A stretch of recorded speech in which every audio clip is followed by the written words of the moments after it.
আর আজকের ওয়েদারটা এত ভালো ছিল, হাঁটতেও বেশ ভালো লাগছিল।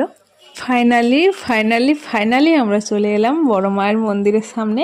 আর এই দেখো মন্দিরের সামনে বড় বড় করে লেখা আছে, ধর্ম হোক যার যার, বড় মা সবার, জয় বড় মায়ের জয়।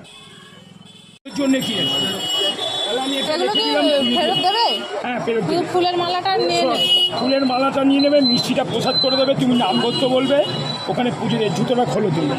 আর কিছু মন্দিরের আশেপাশে তো অনেক দোকান, পুজোর জন্য আমরা একটা দোকান থেকে ডালা নিয়ে নিলাম। আর এই ডালার মধ্যে সব কিছুই দেওয়া আছে, আলতা, সিঁদুর, শাঁখা পলা, ধূপ, ফুলের মালা, মিষ্টি, যা কিছু লাগে সব কিছুই দেওয়া আছে। ডালা নিয়ে আমরা চললাম মন্দিরের দিকে। যেহেতু আমরা আগে কোনোদিন আসিনি, এই প্রথমবার এসেছি বড় মার কাছে, তাই সব নিয়মকানুনও আমরা জানি না।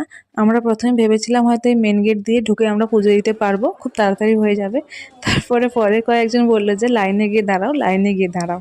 তো চললাম লাইনের দিকে, হাঁটছি, লাইন আর শেষ হচ্ছে না। তোমরা শুধু দেখো একবার লাইনটা কত দূর পর্যন্ত লাইন পড়েছে।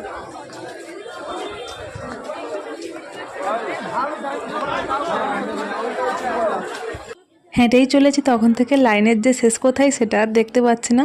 আমি তো পুরো লাইনের ভিডিওটা করিনি, পুরো লাইনের যদি ভিডিওটা করতাম কম করে 10 থেকে 15 মিনিটের ভিডিও হয়ে যেত শুধু লাইনের ভিডিওটা।